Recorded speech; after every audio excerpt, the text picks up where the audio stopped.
The contraction hit just as Braden slipped his phone back into his pocket, and through the haze of pain, I caught the tail end of his conversation. "No, she doesn't suspect anything. After the baby comes, I'll file the papers." My water had broken 3 hours earlier, and here I was, gripping the hospital bed rails, learning that my husband of 8 years had been planning my destruction while I grew his child. The irony wasn't lost on me. I was literally bringing new life into the world while he was plotting to destroy the life we'd built together. The contractions subsided, and I forced my breathing to remain steady, my face a mask of labor concentration. Braden was scrolling through his phone again, probably texting her, because there's always a her in these stories, isn't there?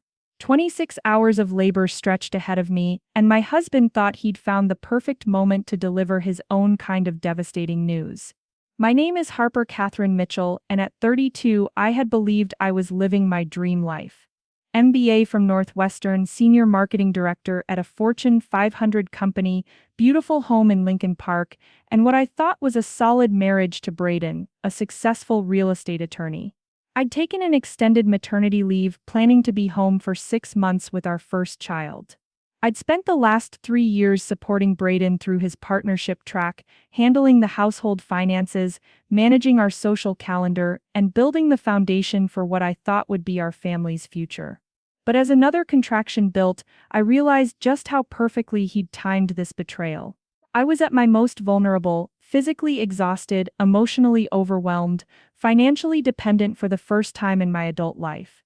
My income was temporarily suspended, my body was literally falling apart, and I was about to become responsible for a helpless infant. From his perspective, it was the ideal moment to drop his bomb. I would be too overwhelmed to fight back, too tired to think strategically, too focused on the baby to protect myself. What Braden didn't know was that Harper Mitchell had never been the type to just take a hit and crumble. He was about to learn exactly who he'd decided to betray. The delivery room felt like a war zone, but not for the reasons you'd expect. While my body worked to deliver our daughter, my mind was cataloging every suspicious behavior, every odd conversation, every late night at the office that suddenly made sense. Braden sat in the corner chair typing on his phone between my contractions, and I realized he was probably giving her real-time updates on when he'd be free to start his new life. Dr. Patel, my obstetrician, noticed my elevated blood pressure and the way I was clenching my jaw between contractions. "Harper, I need you to try to relax. Your stress levels are concerning." If only she knew that the stress wasn't just from labor, it was from discovering that the man I'd trusted with my heart and my future had been planning to abandon me at my most vulnerable moment. "I'm fine, Dr. Patel. I managed between contractions, just focused." And I was focused, just not on what everyone thought. I was focused on the fact that my entire life had just shifted into a completely different framework, and I needed to start thinking 3 moves ahead. Truth is, I wasn't surprised. Not really, the signs had been there for months, maybe longer, but I'd been too wrapped up in pregnancy preparations and work transitions to pay proper attention. Or maybe I hadn't wanted to see what was right in front of me. Either way, denial time was over, and clarity was setting in with each contraction. It started with the phone calls that ended when I walked into the room. Braden had never been secretive with his phone before. We'd always been the couple who could pick up each other's devices without thinking twice. But sometime around month 6 of my pregnancy, his phone suddenly required privacy.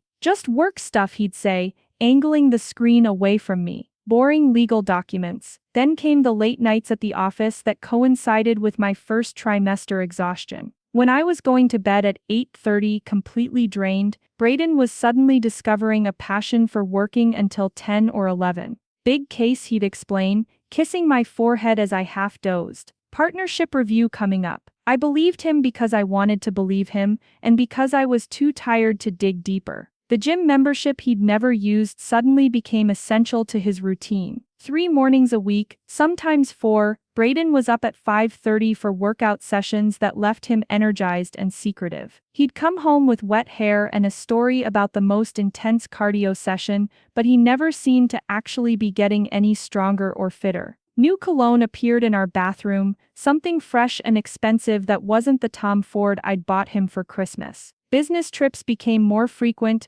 and the details became hazier. Client dinner in Milwaukee, he'd say, but when I asked how it went, he'd give me generic responses about productive conversations and relationship building. Braden had always been specific about his work. He loved talking through complex cases and interesting clients. The vague responses should have been a neon sign. Our joint credit card started showing charges I didn't recognize. Restaurants in neighborhoods we never visited, stores I'd never heard of, hotel bars downtown when he was supposedly at late client meetings. When I asked about a particularly expensive dinner charge, he got defensive for the first time in our marriage. I'm working my ass off for this family, Harper. I'm allowed to eat somewhere decent. The sex stopped around month 7. Not slowed down, stopped completely. Braden claimed he was nervous about hurting the baby, which would have been sweet if it weren't complete bullshit. We'd already discussed this with Dr. Patel, who'd assured us that intimacy was perfectly safe throughout most of pregnancy. But suddenly, Braden couldn't even manage basic physical affection. No more casual touches. No more cuddling on the couch. No more random kisses in the kitchen. When I tried to talk to him about feeling disconnected, he threw himself into nursery preparations with the enthusiasm of someone checking items off a list. Look, I bought the crib, he'd announce, as if assembling furniture was the same as emotional intimacy. He was going through the motions of excited fatherhood while systematically detaching from our relationship. The most telling sign came 2 weeks before my due date. I'd been having Braxton Hicks contractions and was feeling anxious about the upcoming birth. I suggested we spend a quiet evening together, maybe order takeout and watch a movie. Something to help me relax before everything changed. Braden's response was to suddenly remember urgent documents that needed to be reviewed. After the baby comes, things will be different, he said, heading to his home office. Let me just get this cleared up. At the time, I thought he meant things would be better after the baby came. Now I understood exactly what kind of different he had in mind, so I made some quiet moves. Nothing dramatic, nothing that would tip him off, but I wasn't about to walk blindly into whatever he had planned. I'd spent 8 years building a life with this man, and I wasn't going to let him destroy me without a fight.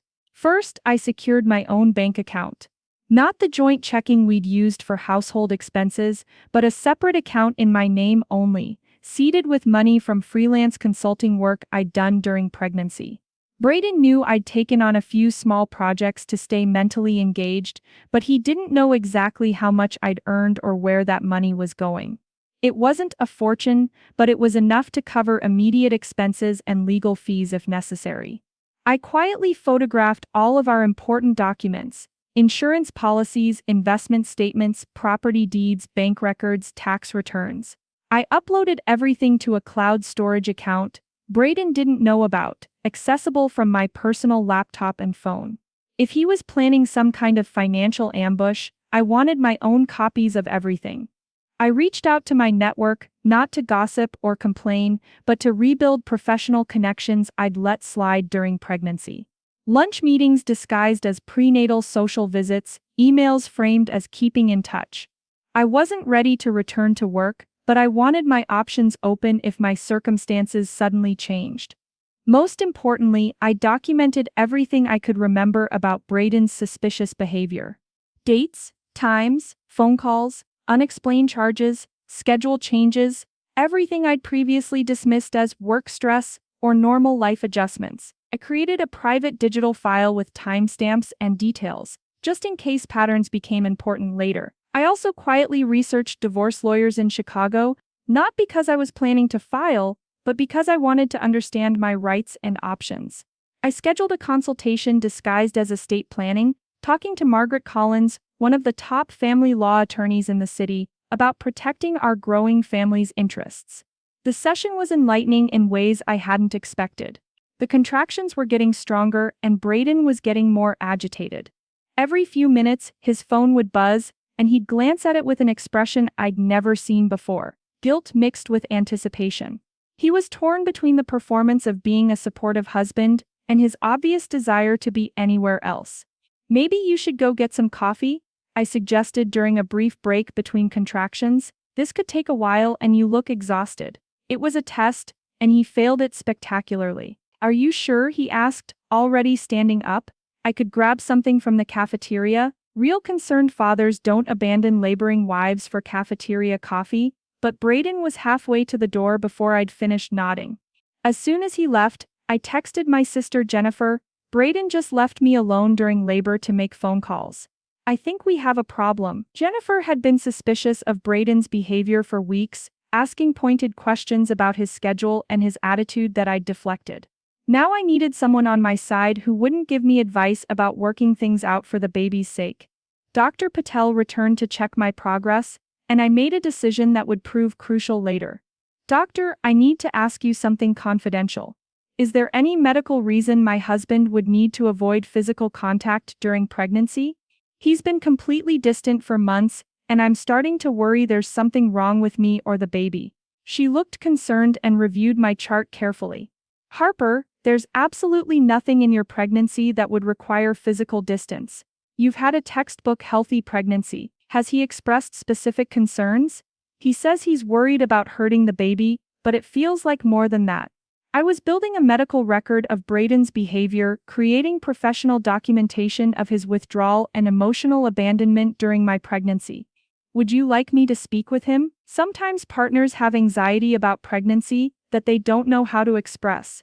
Dr. Patel was giving me exactly what I needed, a medical professional willing to confirm that Braden's behavior was unusual and unsupported by any health concerns. When Braden returned with his coffee, he found me in the middle of another contraction, gripping the bed rails and breathing through the pain. But instead of rushing to support me, he stood in the doorway checking his phone. That's when Dr. Patel saw exactly what kind of man she was dealing with. Mr. Mitchell, your wife is in active labor. I need you to put away your phone and focus on supporting her. Her voice had an edge I'd never heard before. The tone of a medical professional who'd seen too many selfish partners to have patience for another one. Braden pocketed his phone and moved closer to the bed, but everything about his body language screamed reluctance. He took my hand with the enthusiasm of someone handling a dead fish, and when the next contraction hit, his support was purely performative. That's when I knew for certain that whatever he was planning, he'd already checked out of our marriage completely. He wasn't just having an affair, he was actively repulsed by me and our situation. This wasn't a man making a mistake, this was a man executing a plan. Margaret Collins had explained during our consultation that Illinois is a no-fault divorce state, but that didn't mean fault couldn't be relevant in other ways. Financial misconduct, hiding assets, emotional abandonment, adultery, these things might not affect the divorce decree, but they could influence spousal support, asset division, and child custody arrangements. Documentation is everything, she'd said. If someone is planning to screw you over, you want evidence of exactly how and when they did it. I was building that evidence in real time, with medical professionals as witnesses to Braden's behavior. Every dismissive gesture, every anxious glance at his phone, every moment of obvious disengagement was being observed by people who understood what supportive partners should look like during childbirth. Dr. Patel caught my eye and raised her eyebrows slightly, a subtle signal that she was seeing what I was seeing.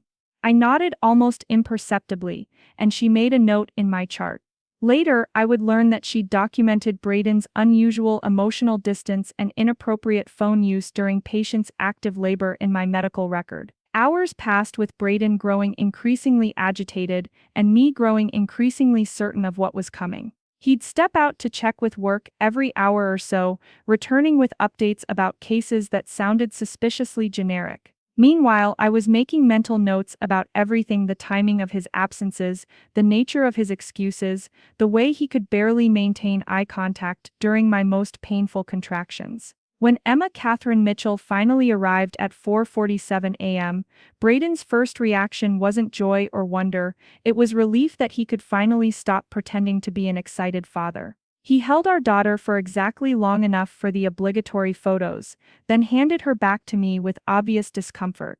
"She's beautiful, Harper," he said, but he was already looking toward the door. "I should probably call my parents and let them know she's here." He was out of the room before I could respond, leaving me alone with our minutes-old daughter and the crystalline certainty that my marriage was over. But Braden had made a crucial miscalculation. He thought he'd found the perfect moment to ambush me, when I'd be too overwhelmed and vulnerable to fight back effectively. What he didn't realize was that he'd just given me the most powerful motivation possible, a daughter who deserved better than a father who saw her birth as an inconvenience, and a mother who would do anything to protect her future. The next morning, while I was still recovering from delivery, Braden came back to the hospital with a carefully rehearsed speech about needing to have a serious conversation about our future. He'd obviously practiced this, probably in the mirror, trying to find the right tone of concerned reasonableness that would make his abandonment sound like mature decision-making. "Harper, I think we need to consider whether we're still right for each other," he began, standing at the foot of my hospital bed like he was delivering a closing argument.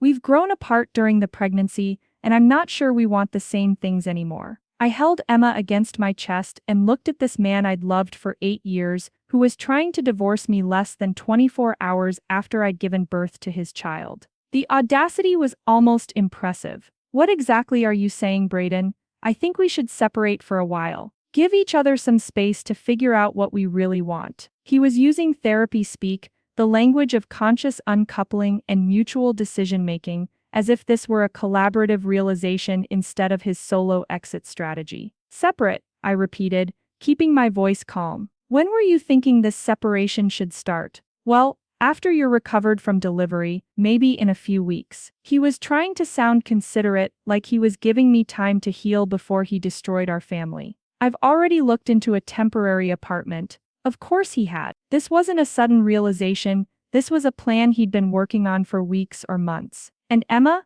we'll work out custody arrangements. I want to be involved in her life, obviously." The obvious lie hung in the air between us. A man who couldn't even hold his newborn daughter for more than 5 minutes wasn't planning to be an involved father. I nodded thoughtfully, as if I were actually considering his proposal instead of calculating exactly how much evidence I was gathering for the inevitable legal proceedings. "This is a lot to process, Braden. I'm going to need some time to think about everything." He looked relieved, probably thinking he'd delivered his exit speech without any drama or complications. "Of course, take all the time you need." He kissed my forehead with the same enthusiasm he'd shown for paying taxes, then headed for the door. "I'll be back later to drive you and Emma home."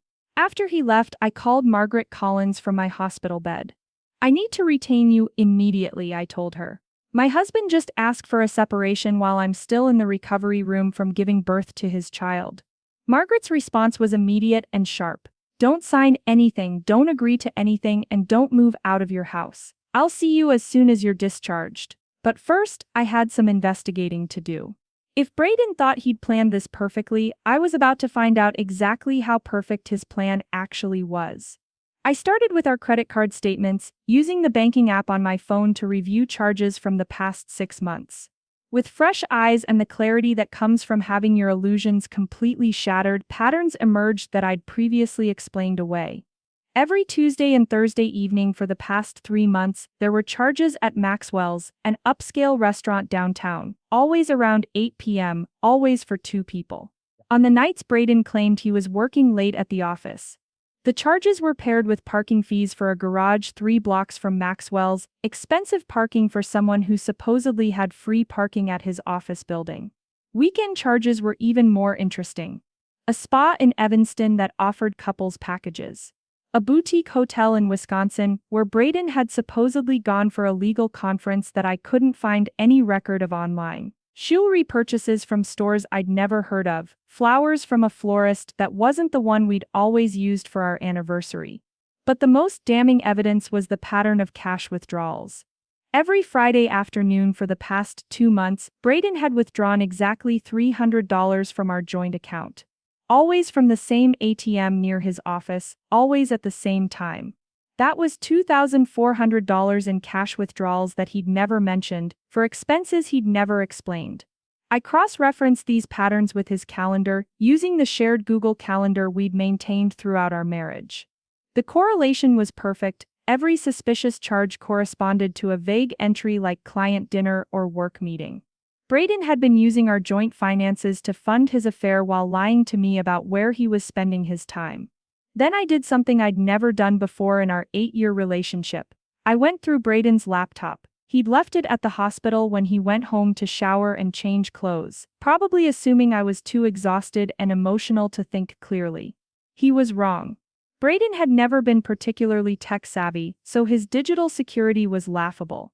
The same password he used for our shared Netflix account unlocked everything else. His email revealed a correspondence with someone named Melissa Torres that went back 4 months. The early emails were flirtatious but could have been explained away as inappropriate friendship. The later emails were explicit evidence of an ongoing affair. But it wasn't just an affair, it was a complete exit strategy. Melissa wasn't some random woman he'd met at a bar. She was a real estate agent he'd been working with to find a new apartment, a family law paralegal who'd been feeding him information about divorce proceedings, and apparently his new life partner. Braden had been planning his departure for months, using professional connections to build his escape route while I supported him through his partnership review. The email that made my blood run cold was dated 2 weeks before my due date. Braden had written to Melissa, "After the baby comes, I'll have better leverage in custody negotiations. New mothers are always overwhelmed and emotional. It'll be easier to get reasonable arrangements if I wait until she's sleep-deprived and struggling. My lawyer says timing is everything in these situations." He'd been planning to use my postpartum vulnerability as a legal advantage. The man I'd loved and trusted had been strategizing ways to exploit my weakness during one of the most challenging periods of any woman's life. This wasn't just betrayal, it was calculated emotional warfare. But Braden had made one crucial error in his master plan. He'd underestimated exactly who he was dealing with.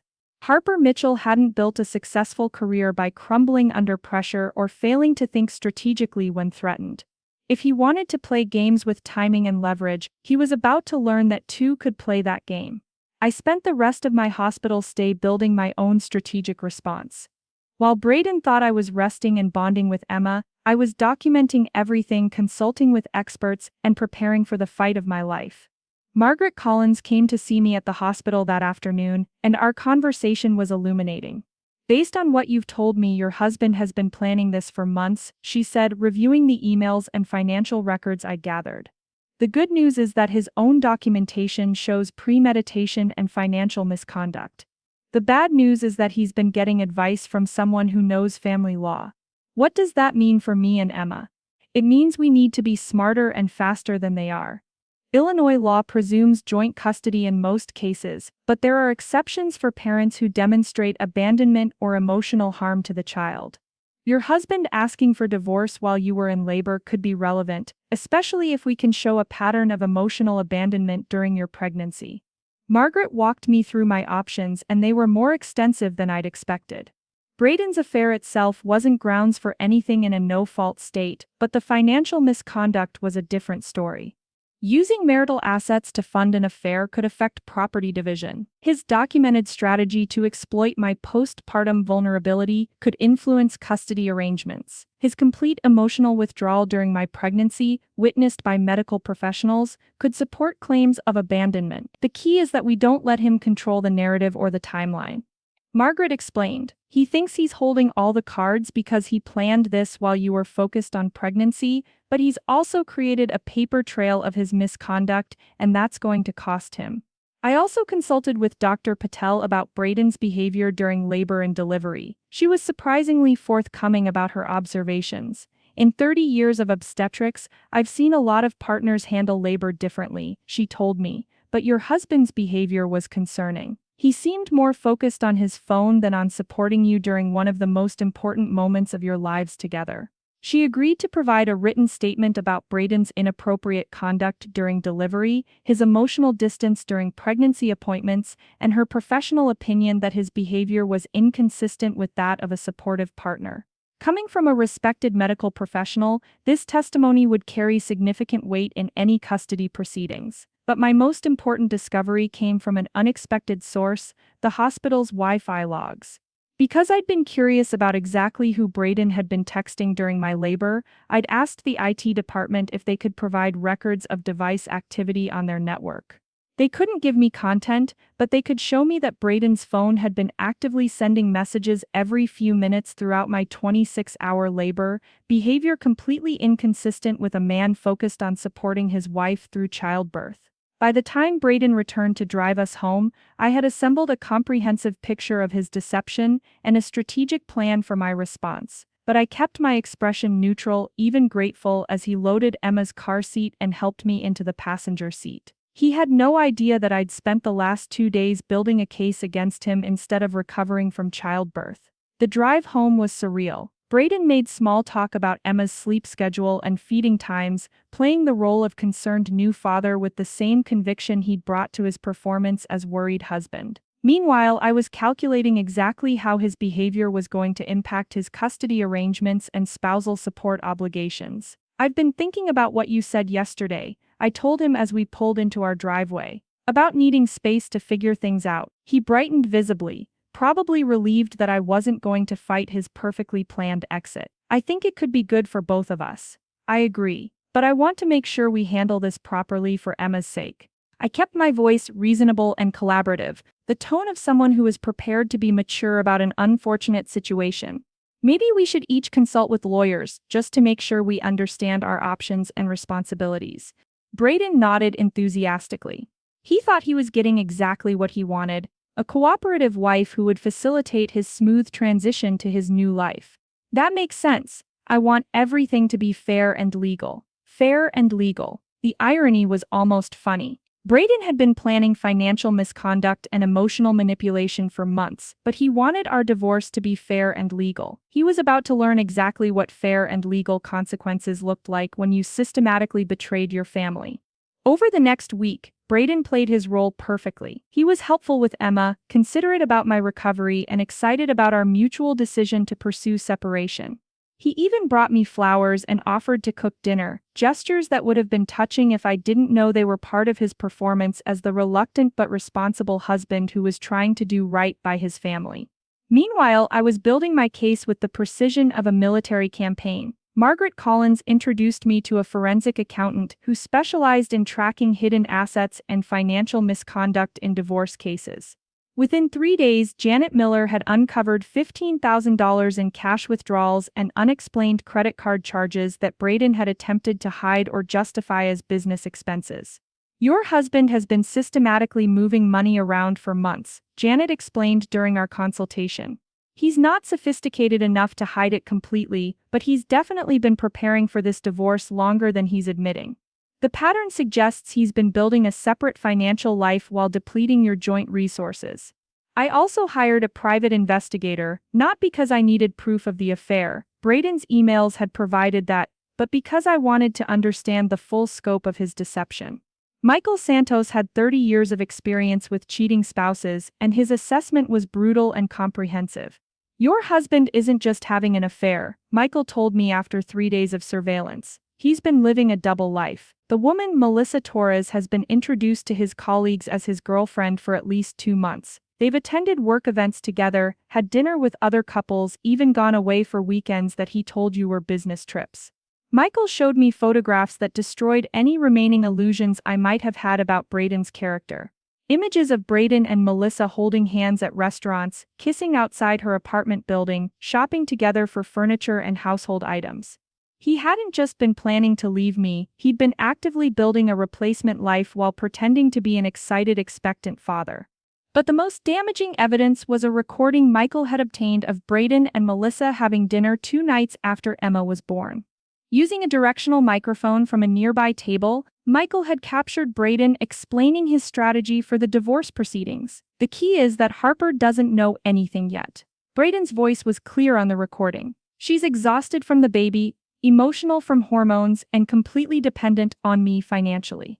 My lawyer says if I can get her to agree to temporary arrangements while she's vulnerable, those arrangements usually become permanent. She'll probably just want to avoid conflict for the baby's sake."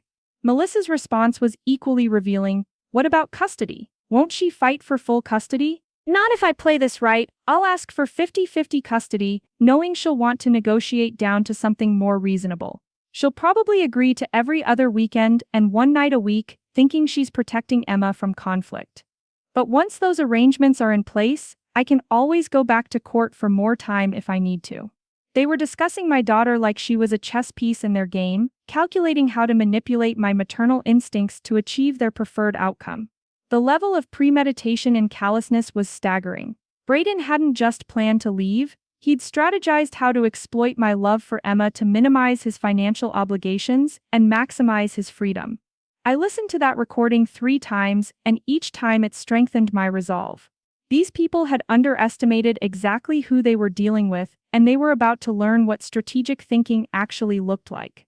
Margaret Collins reviewed all of the evidence I'd gathered and smiled with the satisfaction of a lawyer who'd just been handed a winning case. "Harper, your husband has made this remarkably easy for us.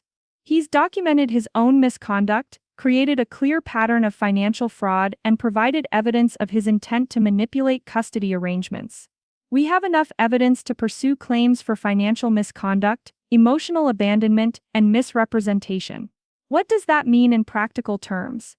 It means that instead of fighting for basic fairness, we're going to be negotiating from a position of strength. Braden thought he could control this process by timing his exit perfectly, but he's actually given us enough evidence to pursue significant consequences for his behavior. But I wasn't satisfied with just winning a legal case. Braden's plan had been to destroy my life while protecting his own interests, using our daughter as leverage and my vulnerability as an advantage. Fair legal consequences weren't enough. I wanted him to understand exactly what it felt like to have someone systematically dismantle your carefully constructed plans. So I made some plans of my own. Braden had been working toward partnership at his law firm for 3 years. Thor, partnership decision was scheduled for October, just 6 months after Emma's birth. His entire career trajectory depended on maintaining his reputation as a stable, reliable family man. The firm's partners were conservative, traditional lawyers who valued personal integrity as much as professional competence. Through my own professional network, I learned that Braden's firm had recently implemented strict ethics policies regarding conduct that could reflect poorly on the firm's reputation. Partners were expected to demonstrate exemplary personal and professional judgment in all aspects of their lives. Documented affairs, financial misconduct, and family abandonment would be exactly the kind of behavior that could derail a partnership candidacy.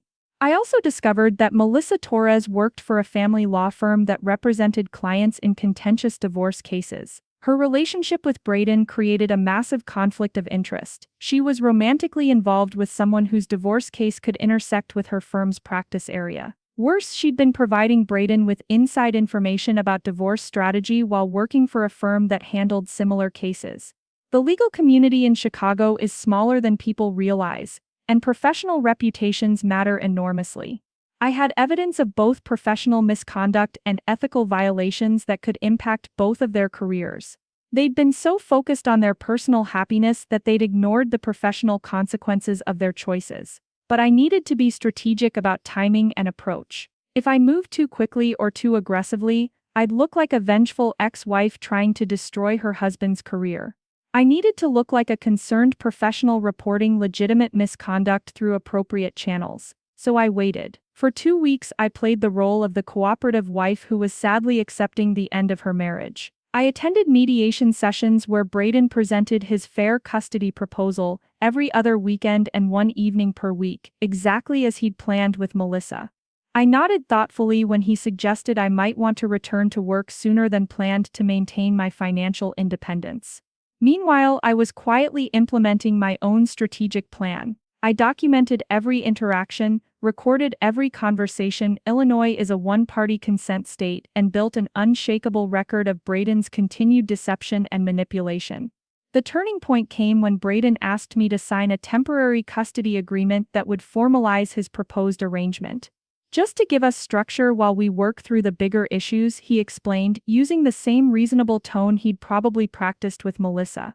Margaret Collins had warned me this was coming. "He's trying to establish a status quo that favors him," she'd explained. "Once you sign any temporary agreement, it becomes much harder to negotiate better terms later. Judges tend to maintain existing arrangements if they seem to be working, even if they were agreed to under pressure." Instead of signing Braden's agreement, I handed him my own set of documents. "I've had my lawyer draw up some paperwork too," I told him, keeping my voice calm and reasonable. I want to make sure I understand all of our financial obligations before I commit to any arrangements. Braden's confidence faltered as he reviewed the comprehensive financial disclosure Margaret had prepared. It detailed every suspicious charge, every unexplained withdrawal, every discrepancy in his reported schedule versus his actual activities. The documentation was meticulous and damning, presented in the dry language of legal proceedings but telling a clear story of systematic financial misconduct. "Harper, what is this?" Braden's voice was tight with something between confusion and panic. "It's a complete picture of our marital finances," I replied evenly. "I want to make sure any custody arrangements we agree to are based on accurate information about our actual financial situation." The documents also included Margaret's preliminary analysis of Braden's fitness as a custodial parent based on his documented emotional abandonment during pregnancy, his inappropriate behavior during labor and delivery, and his recorded statements about manipulating custody arrangements. The legal language was devastating. Mr. Mitchell's documented pattern of deception, financial misconduct, and strategic emotional withdrawal raises serious questions about his commitment to parenting responsibilities and his willingness to prioritize his child's welfare over his personal interests. Braden read through everything twice, his face growing paler with each page. "Where did you get all this information?" "From our joint accounts, our shared calendar, and your laptop," I said simply. "Plus some professional consultations about what constitutes appropriate parental behavior during pregnancy and childbirth. I wanted to make sure I understood all of our rights and responsibilities before agreeing to any arrangements." For the first time since this entire situation began, Braden looked genuinely scared. His carefully constructed plan was unraveling in real time, and he was realizing that his assessment of my vulnerability had been completely wrong. "Harper, I think we should talk about this calmly. Maybe we're both feeling emotional and not thinking clearly." He was trying to regain control of the narrative, to reframe my strategic response as emotional overreaction. "I am thinking clearly, Braden, probably more clearly than I have in months." I kept my voice steady and professional, the tone I used in business negotiations when I held all the leverage. "I'm thinking clearly enough to understand that you've been planning this divorce for months while lying to me about your intentions. I'm thinking clearly enough to recognize that you've been using our joint finances to fund your affair while telling me you were working late. And I'm thinking clearly enough to realize that your custody proposal is designed to minimize your responsibilities while maximizing your freedom." Braden opened his mouth to respond, but I wasn't finished. "I'm also thinking clearly enough to understand that your girlfriend works in family law and has been giving you advice that creates a massive conflict of interest. I'm thinking clearly enough to recognize that your behavior during my pregnancy and labor would be concerning to any family court judge. And I'm thinking clearly enough to know that your law firm partners would be very interested in your documented pattern of deception and financial misconduct." The blood drained from Braden's face as he realized the full scope of what I'd discovered. His affair wasn't just a personal betrayal, it was a professional liability that could destroy everything he'd worked toward for years. "What do you want, Harper?" His voice was barely above a whisper. What I wanted was for him to understand exactly what it felt like to have someone systematically destroy your carefully planned future. I wanted him to experience the same vulnerability and betrayal he'd inflicted on me. I wanted him to realize that actions have consequences, especially when you betray someone who trusted you completely. But what I said was, "I want what's best for Emma. And what's best for Emma is a custody arrangement based on what's actually in her interests, not what's most convenient for your new relationship. I want a financial settlement that reflects the actual state of our marital assets, including the money you've diverted to fund your affair. And I want assurance that you'll prioritize Emma's well-being over your personal interests going forward." Braden stared at the documents in his hands, probably calculating how much my evidence could cost him in both the divorce proceedings and his partnership candidacy. "How do we resolve this?" "We start by being honest about what's actually happened and what you're actually planning," I replied. "No more strategic timing, no more manipulation tactics, no more lies about working late or business trips. We deal with reality instead of whatever fantasy you've been selling yourself about this being a mutual decision." Margaret Collins had prepared me for this moment, and her advice was simple: make him understand that cooperation serves his interests better than continued deception. He's already lost the advantage he thought he had, now he needs to decide whether he wants to minimize the damage or make it worse. Braden looked at our daughter sleeping peacefully in her bassinet, and for the first time since this entire nightmare began, I saw something that might have been genuine remorse cross his face. I never wanted to hurt Emma. Then stop making decisions that hurt Emma, I said simply. Stop prioritizing your new relationship over your daughter's security. Stop trying to manipulate custody arrangements to serve your convenience. Start acting like a father who actually cares about his child's well-being. The conversation that followed was the most honest discussion Braden and I had had in months. Without his carefully rehearsed talking points and strategic manipulation, he was forced to acknowledge the reality of what he'd done. He'd systematically betrayed our marriage while pretending to be an excited, expectant father. He'd used our joint resources to fund his affair while lying about his whereabouts and activities. He'd planned to exploit my postpartum vulnerability to achieve favorable divorce terms while claiming to want what was best for our family. Most importantly, he admitted that his custody proposal had nothing to do with Emma's needs and everything to do with minimizing his responsibilities while preserving his freedom to build a new life with Melissa. I want to be a good father, he said finally, and for the first time in weeks I believed he might actually mean it. Then be a good father, I replied. That means making decisions based on what Emma needs, not what's most convenient for your new relationship. It means providing financial support that reflects your actual income and responsibilities, not whatever minimum amount you think you can get away with. And it means being honest about your capabilities and limitations instead of making promises you don't intend to keep. Margaret Collins's strategy had worked perfectly. Instead of fighting from a position of weakness while Braden controlled the narrative and timeline, I'd forced him to respond to evidence of his own misconduct. Instead of accepting whatever arrangements he deemed fair, I'd made him justify his proposals against the reality of his behavior. Instead of being the abandoned wife begging for reasonable treatment, I'd become the wronged party with legitimate grievances and powerful leverage. The final settlement reflected this reversal of power. Braden agreed to primary custody remaining with me, with his visitation schedule based on his actual availability and Emma's needs rather than his preferences.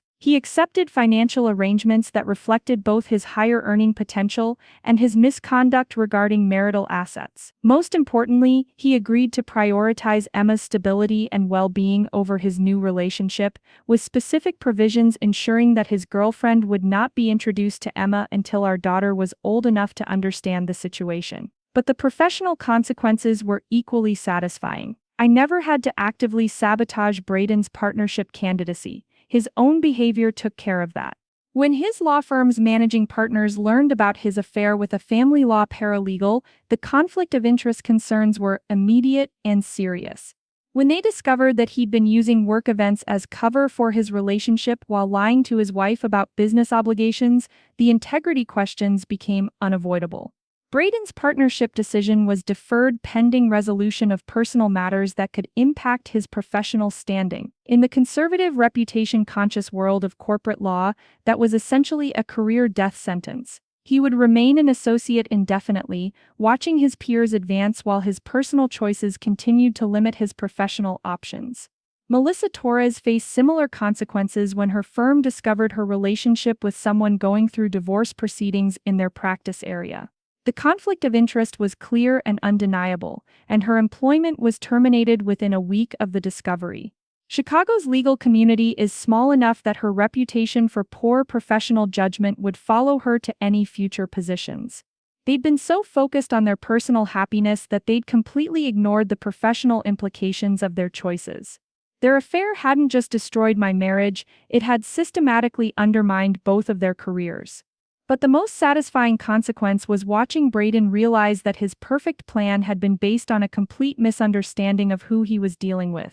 He'd assumed that pregnancy and childbirth would make me weak, vulnerable, and easy to manipulate. Instead, becoming Emma's mother had given me focus, determination, and absolute clarity about what I was willing to fight for. 6 months after Emma was born, I returned to work with a promotion and increased responsibilities. My employer had been impressed by how I'd handled a major personal crisis while maintaining my professional standards and protecting my family's interests. The skills I'd used to navigate my divorce, strategic thinking, thorough preparation, clear communication, and decisive action, were exactly the qualities they valued in senior leadership. Braden moved in with Melissa, but their relationship didn't survive the professional and financial consequences of their choices. It's hard to maintain romantic momentum when your affair has cost you both your careers and your future prospects. They'd built their connection around the excitement of sneaking around and planning their perfect new life together. When that new life turned out to involve damaged reputations, limited career options, and ongoing legal obligations, the relationship lost much of its appeal. Emma is now 8 months old and she's growing up in a home where she's genuinely wanted and prioritized. Braden sees her every other weekend and one evening per week, arrangements that work well for everyone involved. He's learning to be a father on a schedule that reflects his actual capacity for parenting rather than his initial fantasy about what fatherhood would look like. More importantly, Emma is growing up with a mother who demonstrated that betrayal doesn't have to destroy you if you're willing to fight strategically for what matters. She'll learn that vulnerability and strength aren't opposites. Sometimes being in a vulnerable position gives you the clarity to understand exactly what you're willing to fight for. Looking back, Braden's timing really was perfect, just not in the way he'd intended. He chose to reveal his true character at the moment when I was most motivated to protect my daughter's future and most clear-eyed about what kind of person I was dealing with. His attempt to exploit my vulnerability became the catalyst for me to discover exactly how strong I actually was. People sometimes ask if I'm angry about everything that happened, and the answer is no. I'm grateful. Braden's betrayal freed me from a marriage with someone who was capable of systematic deception and emotional manipulation. His timing taught me that I could handle anything while protecting what mattered most. His underestimation of my capabilities reminded me exactly what I was capable of when properly motivated. Emma deserves better than a father who sees her birth as an inconvenience and a mother who accepts betrayal without consequences. She deserves a parent who fights for her interests and demonstrates that people are responsible for their choices. She deserves to grow up understanding that love requires respect, that trust must be earned, and that actions have consequences. Braden thought he'd found the perfect moment to start his new life. Instead, he'd found the perfect moment for me to discover exactly what I was willing to fight for and exactly how capable I was of winning that fight. His perfect timing gave me the perfect opportunity to show him and myself exactly who Harper Mitchell really was when everything was on the line. And Emma got a mother who learned that being underestimated can be the greatest advantage of all.